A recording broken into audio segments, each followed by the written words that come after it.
네, 하나님 말씀 보겠습니다. 베드로전서 5장 8절에서 11절까지입니다.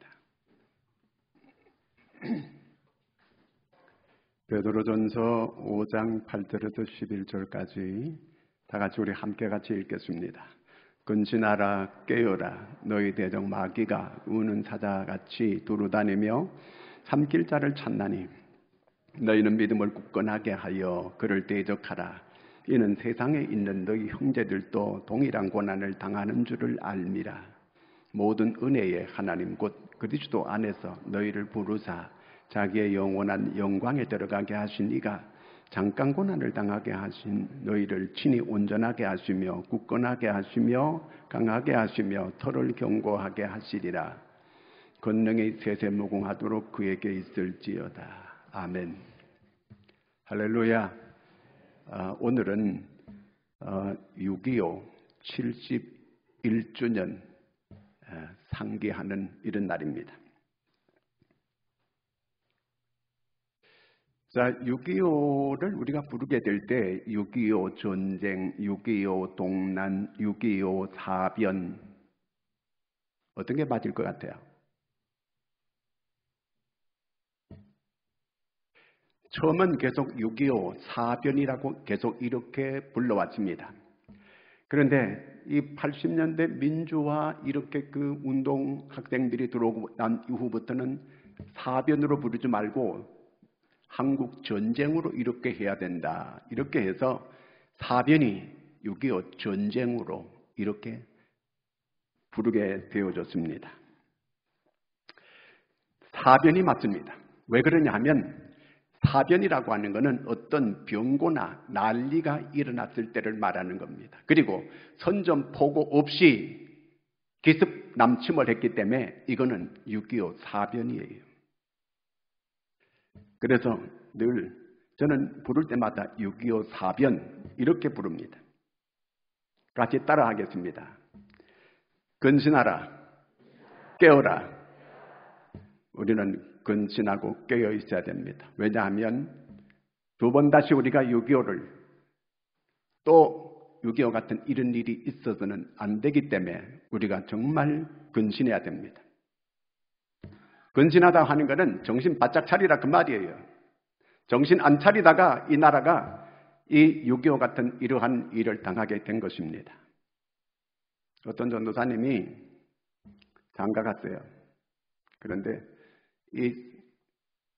그 부인하고 이렇게 결혼하고 이제 짐을 정리하는데 뭔 통이 하나 있어요. 그래서 그 남편이 이 통이 뭐냐고 물어봤더니 그 색시가 절대로 그거는 말해줄 수 없다는 거예요. 그러면서 완강하게 그걸 빼앗아가지고 숨기는 거예요. 그래서 뭐 할 수 없이 그냥 가만히 있었어요. 그 세월이 흘렀어요. 20년의 세월이 흘렀습니다. 졸리려고 하는 분들은 지금 깨어라고 하는 설교하는데 이럴 때는 졸면 안 되는 거예요. 그렇죠?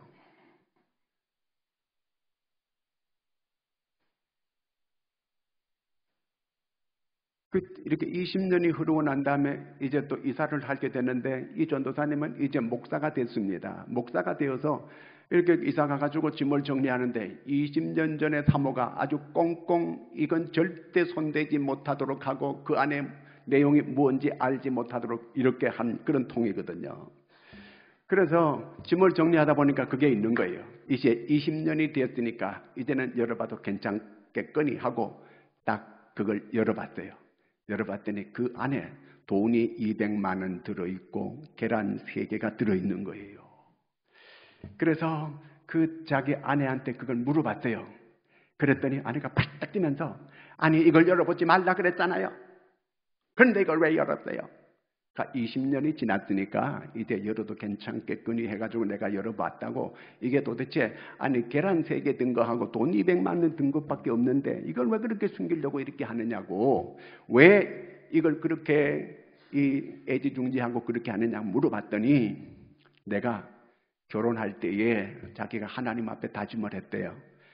자기 신랑이 이제 설교할 때 졸릴 때마다 신랑이 설교할 때 자기한테 졸음이 오게 되면 계란을 한 개씩 사가지고 넣기로 그 통 안에다가 그렇게 이렇게 해서 계란 3개가 거기 있고 돈이 200만 원 있는 거예요.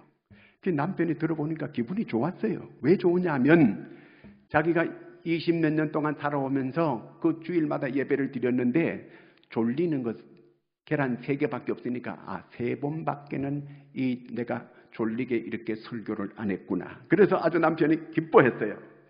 그런데 이제 남편이 돈 200만 원은 뭐냐 그랬더니 아내가 머뭇거리더니만 계란 판 돈이에요.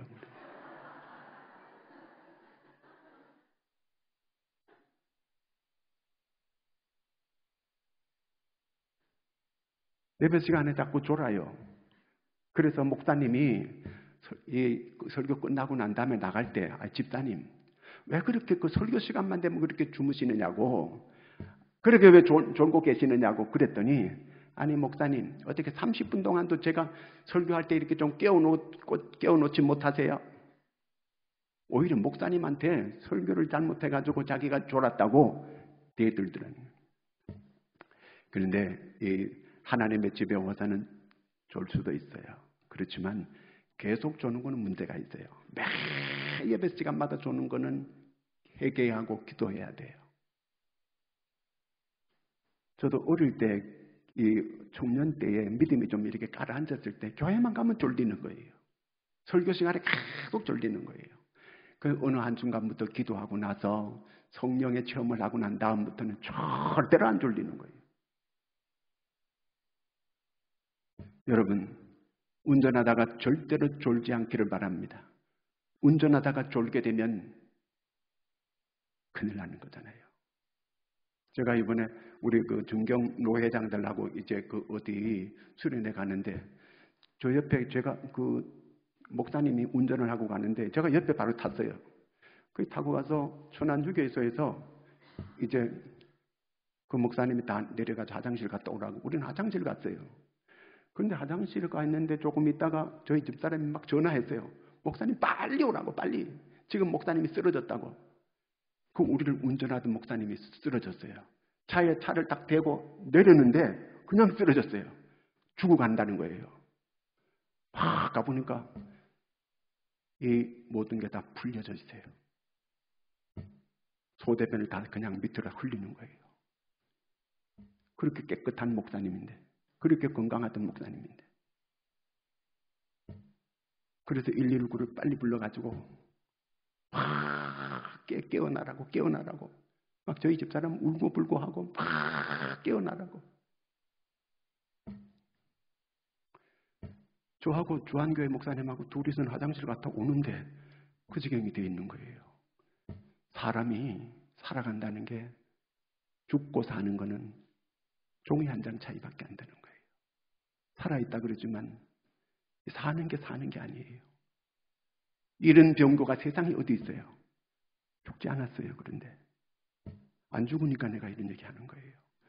그래서 빨리 이 천안의 당국대병원 응급실로 가가지고 거기서 처리하고 그리고 앰뷸런스로 인천으로 다시 타고 올라왔어요.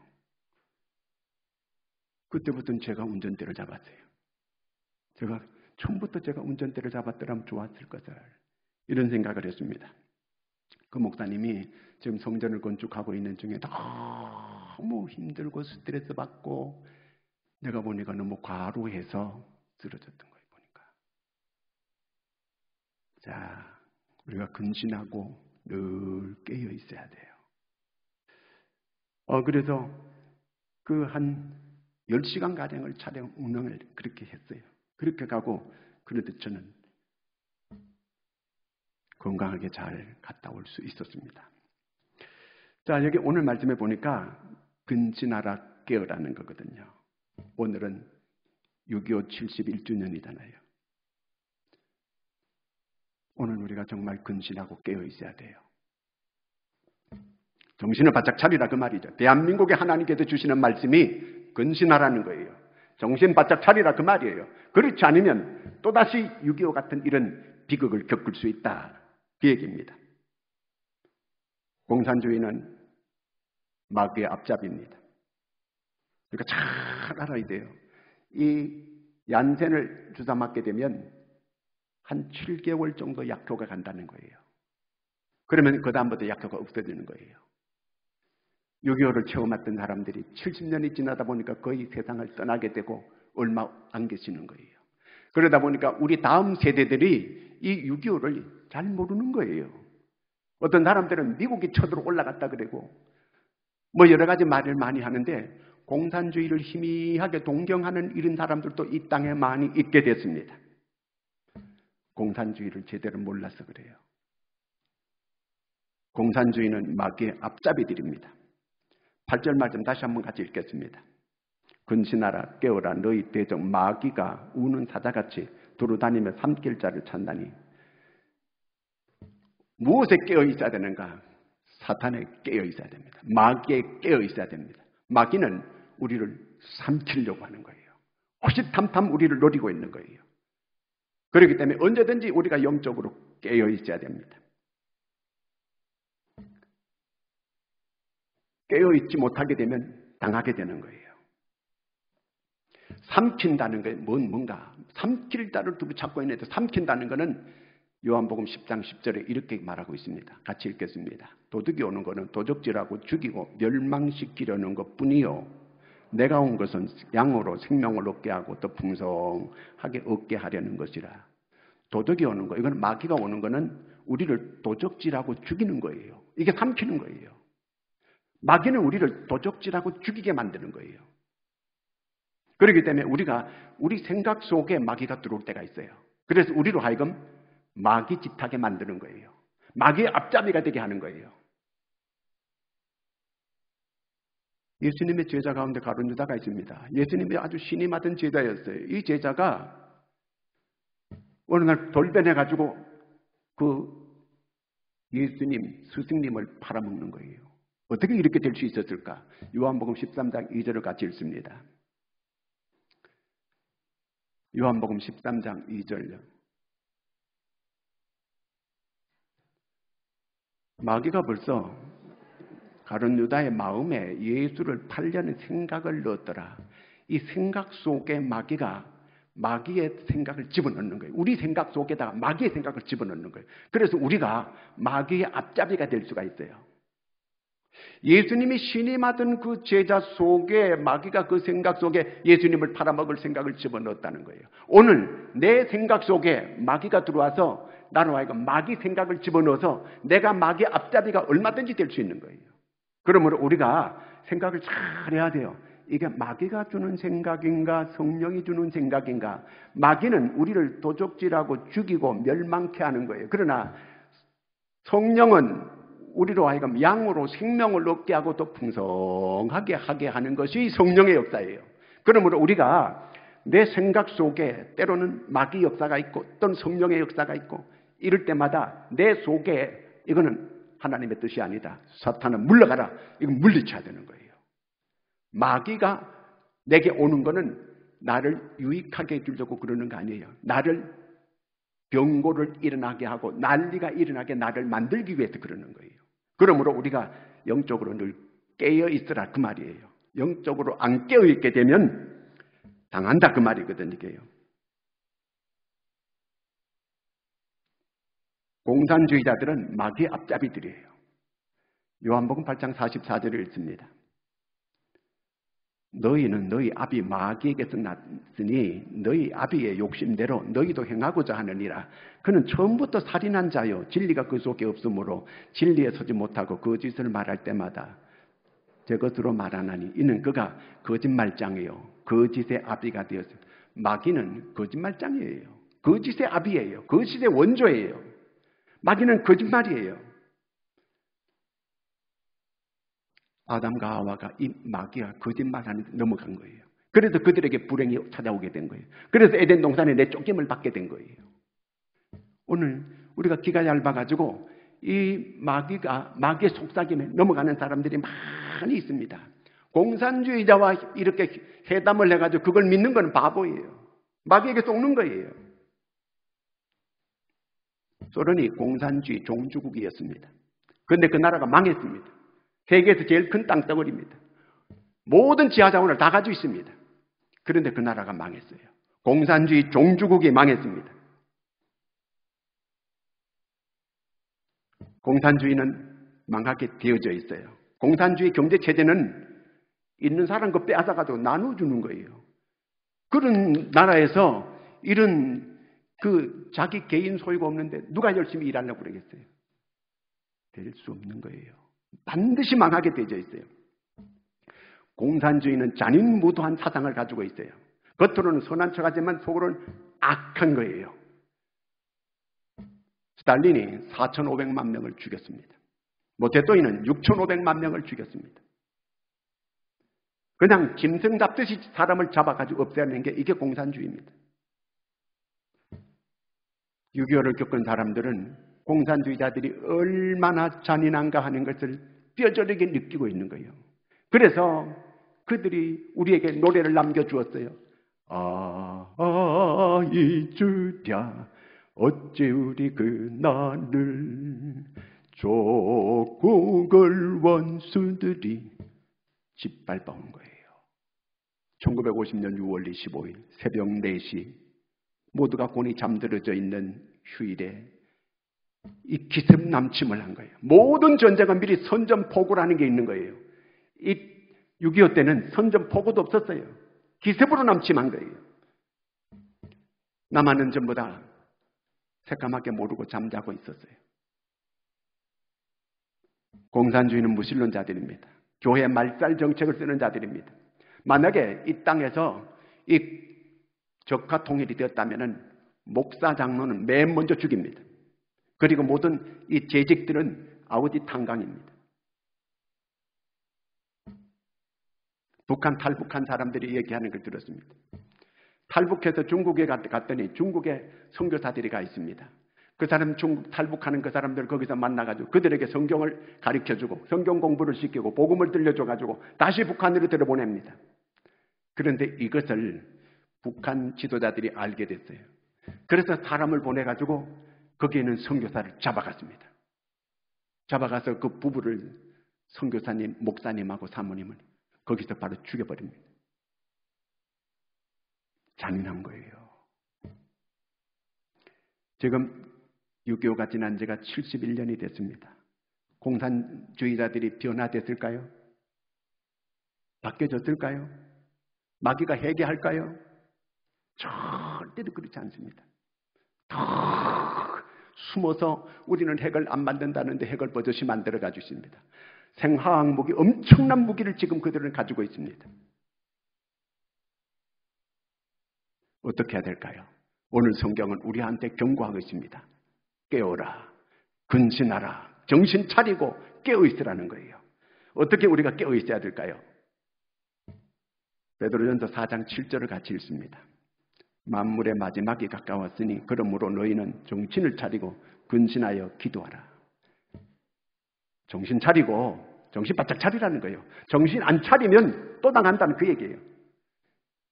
기도하라는 거예요. 누가복음 21장 36절을 읽습니다. 이러므로 너희는 장차 올 이 모든 일을 능히 피하고 인자 앞에 서도록 항상 기도하며 깨어 있으라 하시니라.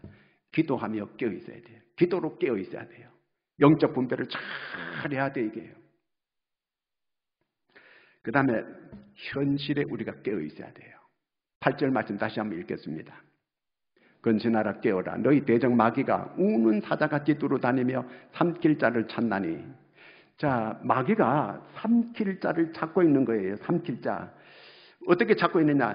이 사자가 웅크렸다가 이렇게 이 짐승을 잡아 먹듯이 마귀가 이렇게 그 사람을 이렇게 삼켜버린다는 거예요. 근데 이 사자가 아무한테나 이렇게 삼키려고 덤비들지 않아요. 딱 봐가지고 삼킬 만한 거한테 사자가 덤비드는 거예요. 사자가 코끼리한테 큰 코끼리한테 함부로 덤비들지 않아요. 코뿔소 같은 큰 코뿔소한테 함부로 덤비들지 않아요. 딱 봐가지고 사자가 잡아먹을 수 있겠다 그럼 잡아먹는 거예요. 우리가 영적으로 마귀가 우리를 얼마든지 저 사람은 넘어뜨릴 수 있겠다 그럴 때 마귀가 덤비들지 저 사람한테는 마귀가 건드려도 안 된다 그러면 마귀가 공격 안 하는 거예요. 내가 영적으로 방심하고 있고 내가 영적으로 졸고 있고 내가 영적으로 잠든 이런 상태에 있다면 마귀가 늘 그를 공격하는 거예요.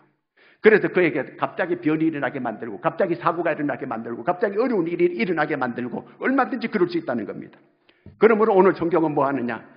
깨어있으라는 거예요. 1949년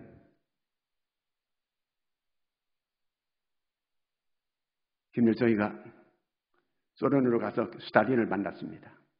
우리가 남침을 해서 일주일 안에 남침을 적화하겠습니다. 그러니까 허가해 주십시오. 그래도 스탈린이 허락을 해 주었습니다. 그럴 때에 미국은 어떤 발표를 했느냐 하면 미국의 그때 국무장관이 애치슨이었습니다. 그래서 애치슨이 발표했습니다.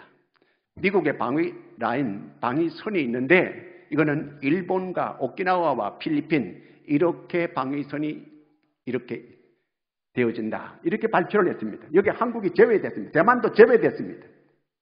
그때 김일성이가 마음을 놓았어요. 미국이 전쟁을 해도 개입하지 않겠다.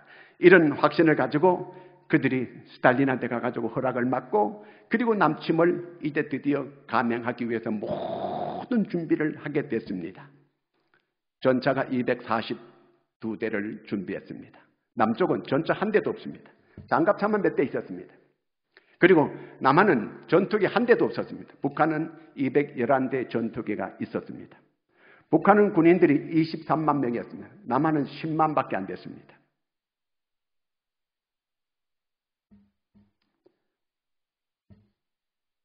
그때 북한에서는 계속해서 남쪽에다가 게릴라를 보냈습니다.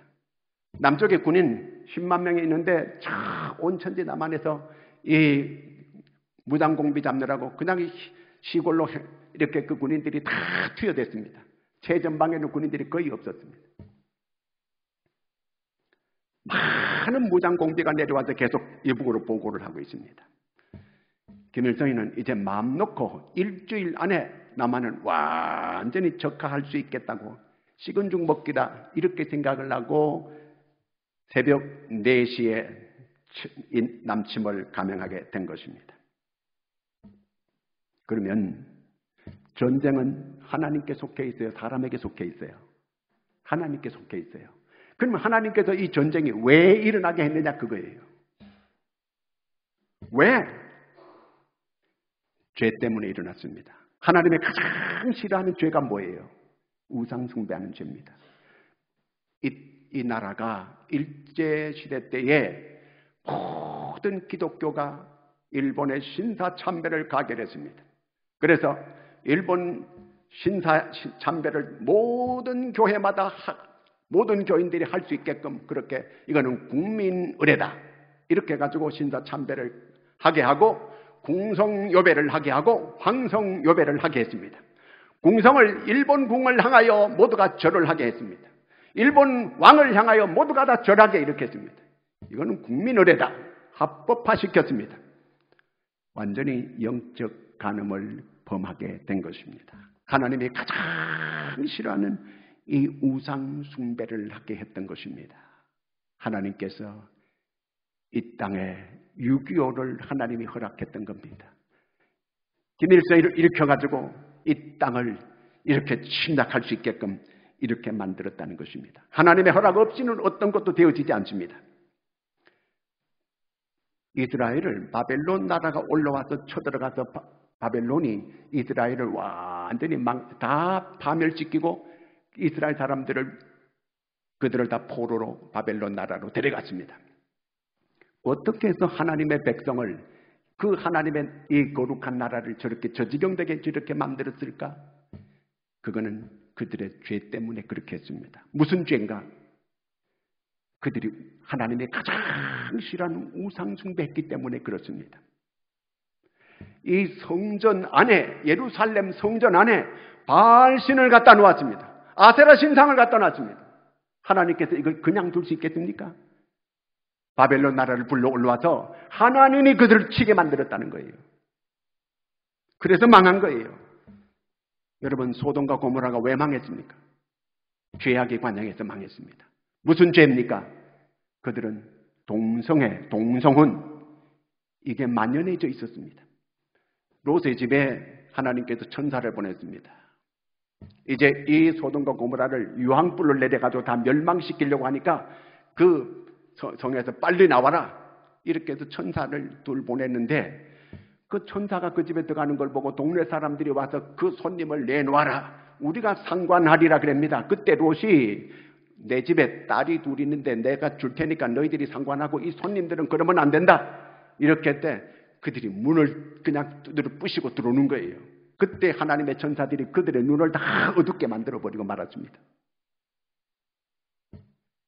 여러분, 지금 우리는 잘 현실을 직시해야 됩니다. 지금 국회 동성애 이걸 차별금지법이라는 명목으로 지금 법을 만들려고 올려놨습니다. 모든 사람들이 이걸 반대하기 위해서 막 교회가 앞장서가지고 합니다. 동성애는 교회를 말살하는 정책입니다. 하나님의 창조 질서를 어기는 겁니다. 이러다 나라가 다 소돔과 고모라가 그래서 망한 거예요. 소돔과 고모라 그래서 망하고 폼페이가 그래서 망한 거예요. 그러면 죄가 있으면 다 망하는가? 그렇진 않아요. 소돔과 고모라 망할 때 의인 10명만 있게 되면 하나님께서 멸망시키지 않겠다고 했습니다. 어떤 죄악 가운데 있어도 의인 있으면 하나님께서 심판하지 않아요. 하나님께서 심판을 보류하는 거예요. 예루살렘을 하나님께서 멸망시킬 때, 이스라엘을 멸망시킬 때에 바벨론 나라가 올라와서 이스라엘을 치게 될 때도 예루살렘 거리에 의를 행하는 사람 한 사람만 있어도 내가 예루살렘을 멸망시키지 아니하리라 말씀하셨어요. 다시 말하면 오늘 이 땅의 죄악으로 아무리 관영하고 하나님의 이러한 징계가 있다 해도 예수 똑바로 믿는 사람 몇 사람만 있으면 이 나라를 하나님께서 지켜주시겠다는 것입니다. 믿음을 굳건하게 하라는 겁니다. 9절 말씀 같이 읽습니다. 너희는 믿음을 굳건하게 하여 너희 그를 대적하라. 이는 세상에 있는 너 형제들도 동일한 고난을 당하는 줄 알미라. 여러분, 우리 가정을 하나님께서 이런 심판하려고 해도 예수 똑바로 믿는 사람 한 사람만 있게 되면 하나님께서 그 가정을 망하게 하지 않겠다는 거예요. 그 말입니다. 요셉 같은 믿음의 사람 한 사람이 있게 되니까 그 요셉의 식구들이 다 굶어 죽을 수 있는 이런 상황 가운데 있게 될 때 요셉 때문에 그 식구들이 70몇 명이 다 사는 역사가 일어나는 거예요. 요셉이 복이 있는 사람이니까 보디발의 집에 들어가서 거기 종살이 해도 그 집이 다 복을 받는 역사가 일어났습니다. 다윗 한 사람 이스라엘의 지도자가 하나님을 잘 섬기니까 그 나라가 다 복을 받고 평화롭게 살아갈 수 있게 됐습니다. 예수 똑똑하게 믿는 한 사람만 있게 되면 하나님께서 그 가정을 지켜주시는 거예요. 아멘입니까? 하나님께서 그 가정에 복을 주시는 거예요. 여러분, 그런 사람 한 사람, 요셉 같은 한 사람, 믿음에 깨어있는 한 사람, 믿음에 굳건한 한 사람, 여러분 바로 내가 그 한 사람 되기를 축원합니다. 북한이 아무리 핵을 가지고 있고 아무리 여러 가지 생화학 무기를 그렇게 많이 가지고 있고 그게 문제가 되는 거 아니에요. 중요한 것은 하나님께서 믿음이 굳건한 그런 사람을 보고 계시는 거예요. 그런 사람, 믿음의 한 사람, 똑똑한 사람이 있게 되면 하나님께서 심판하지 않는 거예요. 지켜주시는 거예요. 그 다음에는 유비무환에 깨어 있어야 됩니다. 6.25가 있게 될 때에 북한 군사력이 우리나라는 전차 한 대도 없었습니다. 장갑차 몇 대 있었습니다. 242대 전차가 밀려 내려왔습니다. 우리나라는 그 전차를 대항할 수 있는 무기가 없었습니다. 전투기가 북한은 211대나 있었습니다. 남한은 그저 이렇게 이 전투기는 하나도 없고 그냥 연습기 몇 개밖에 없었습니다. 이때 남한의 군인들은 뭐 하고 있었을까? 거의 게릴라 무장공비 잡느라고 그저 이렇게 이 남쪽에는 저 지방으로 온통 이렇게 거기에 무장공비 잡느라고 빠져 있었고 군사 지도자들은 모두가 다 주말에 술 파티하고 연예인 데려다가 춤추고 이러는 가운데 있었습니다.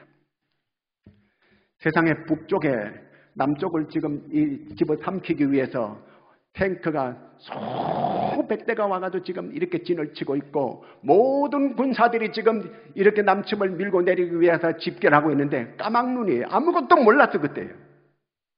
거의 병사들은 외박 나가고 그냥 휴가 가고 무방비 상태에 있었습니다. 기습적으로 보통 이 전쟁이 있게 되면 먼저 선전포고라는 게 있는데 선전포고 없었습니다. 까막눈이었어요. 그럴 때까지 아무것도 북한이 이렇게 쳐내려오리라고는 생각도 안 했어요. 깨어있지 못했습니다. 정신 차리지 못했습니다. 더군다나 미국 국무장관 애치슨이 그렇게 발표하고 난 다음에 더 방심했습니다. 1945년 12월 7일 날 일본이 진주만을 공격했습니다. 하와이만을 공격해 들어갔습니다. 그때 미국은 이 일본이 미국을 공격하리라고는 생각은 하고 있었어요. 그런데 감히 이렇게 그 하와이만까지 와가 진주만 와가지고 그들이 이렇게 공격하리라고는 깊이 생각을 못했던 겁니다. 주말이 되고 이렇게 모든 병사들이 밤새도록 댄스 파티하고 술 마시고 모두가 잠에 깊이 골아 떨어져 있을 때입니다. 그때 일본 이 함대에서 비행기를 수도 없이 한 400대를 띄워가지고 새까맣게 그냥 벌떼처럼 이 하와이 진주만을 공격하기 시작합니다. 그때 레이더를 미국 이 병사가 레이더 조종 연습을 하고 있는데 레이더를 보니까 새까맣게 이 비행기가 날아오고 있는 거예요. 급히 보고를 했습니다. 보고를 하니까 상부에서 그게 아군들이 연습하고 있는 걸 거다. 괜찮다. 아무 상관하지 마라. 이렇게 묵살해버리고 말았습니다. 웬걸 조금 있다가 그냥 막 가미가제식으로 그냥 와서 그냥 때리는 거예요. 그 큰 아리조나 그 배가 큰 배가 10분 만에 그냥 깔아앉고 말았습니다. 거기에 군인들이 1,500명 타고 있었는데 그냥 다 물에 수장되어 버리고 말았습니다. 새파란 젊은 청년들이 다 그냥 그대로 수장됐어요. 지금까지 끌어올리지 않았습니다. 3,000명가량 미국 병사들이 거기서 큰 사상을 입게 된 것입니다. 방심, 정신 차리지 못했어요. 깨어있지 못했습니다. 그 좋은 무기들을 다 가지고 있어도 방심하고 정신 차리지 못하다가 미국이 큰 해를 입게 되어버리고 말았습니다. 그래서 오늘 성경은 근신하라, 깨어라 말하는 거예요. 우리나라가 임진왜란이 있게 될 때에 그 10년 전에 이 율곡 선생이 일본을 갔다 온 적이 있습니다. 갔다 와서 조정에 그가 보고합니다. 앞으로 일본이 한국을 침략할 것 같습니다. 그렇기 때문에 경성 서울에 2만 병사를 두고 각 도에 1만의 병사를 다 두는 10만 양병을 우리가 이렇게 해야 됩니다. 보고를 했습니다. 그때 재상으로 있던 유성룡이 이런 평화시대에 무슨 그런 말을 이렇게 함부로 하시는 것입니까? 반대했습니다. 드디어 10년 만에 일본이 이 나라를 쳐들어오게 됐습니다. 그때 유성룡과 그 무리들이 우리가 이 민족의 죄인이로다. 우리가 이 민족의 죄인으로 탄식을 하면서 가슴을 쳤던 것입니다. 유성룡이 이 탄식을 하기 전에 율곡이 와서 이렇게 말할 때에 10만 양병을 양성해서 우리가 일본을 대비했더라면 이렇게 임진왜란은 그렇게 당하고 36년 동안 일본에 이렇게 짓밟히지 않았을 거예요. 오늘 우리가 대비해야 됩니다. 우리 그리스도인들이 어떻게 대비해야 되는가? 믿음을 굳건하게 해야 되는 겁니다. 사건이 터지고 난 다음에 무슨 사건 사고가 터지고 난 다음에 그때 울고불고 하나님 살려주세요. 늦었어요. 기도는 평화로울 때 미리 하는 거예요. 미리. 그 사건이 터지고 난 다음에 살려주세요. 살려주세요 할 게 아니고 미리 기도하여 우리가 하나님의 보호와 하나님의 은혜를 감사하게 그래서 오늘 이 평화를 잘 지켜갈 수 있는 저와 여러분이 되기를 축원합니다. 마가복음 16장 17절을 같이 읽습니다. 믿는 자들에게는 이런 표적이 따르리니 곧 그들이 내 이름으로 귀신을 쫓아내며 새 방언을 말하며. 그렇습니다. 마귀의 계계를 우리가 미리 다 물리쳐야 되는 거예요. 예수의 이름으로, 내 이름으로 귀신들을 쫓아내라는 거예요. 마귀를 물리치라는 겁니다. 다윗 한 사람이 영적으로 깨어있게 되니까 그 주변 나라들이 다 두려워하고 이스라엘은 평화의 시대가 되었던 것입니다. 그 이전까지는 모든 나라, 이웃 나라들에게 그저 시달려가지고 조공을 갖다 바치고 이렇게 살던 나라가 영적으로 깨어있는 이 다윗 한 사람이 하나님과 관계를 바르게 하고 하나님을 가까이 하고 이렇게 살게 될 때에 그 땅을 하나님께서 지켜주시고 하나님이 보호해 주셨습니다. 어떻게 우리가 이 샬롬의 세계를 계속 누려갈 수 있겠습니까? 우리가 미리 믿음을 굳건하게 하고 잘 기도로 대비하는 것입니다. 하나님께서 하나님의 은혜로 그때부터 우리를 온전하게 하고 굳건하게 하고 강하게 하고 더욱 견고하게 해주신다고 약속했습니다. 우리가 잘 준비해서 근신하고 깨어서 샬롬을 계속 누려가는 저와 여러분이 될 수 있기를 축원합니다. 기도하겠습니다. 하나님 아버지, 6.25 71주년 되는 해가 됐습니다. 하나님, 우리가 정신이 점점 혼미해져 가고 있습니다. 마귀의 계계를 우리가 잘 모르고 우리가 아버지 안에 영적으로 깨어있지 못하게 되면 과거에 또 그와 같은 병고를 당할 수가 있는 것을 저희들이 깨닫게 해주심을 감사합니다. 영적으로 깨어있고 그래서 이 악의 세력을 물리치고 우리가 하나님이여 하나님 앞에 올바르게 믿음에 굳건하게 설 수 있는 믿음의 사람들이 되게 하여 주시옵소서. 근신하라 깨어라고 하는 이 말씀을 마음 깊이 새기고 그래서 하나님이 주시는 평화를 잘 누려갈 수 있는 우리 모두가 되게 하여 주시옵소서. 예수님의 이름으로 기도드리옵나이다. 아멘.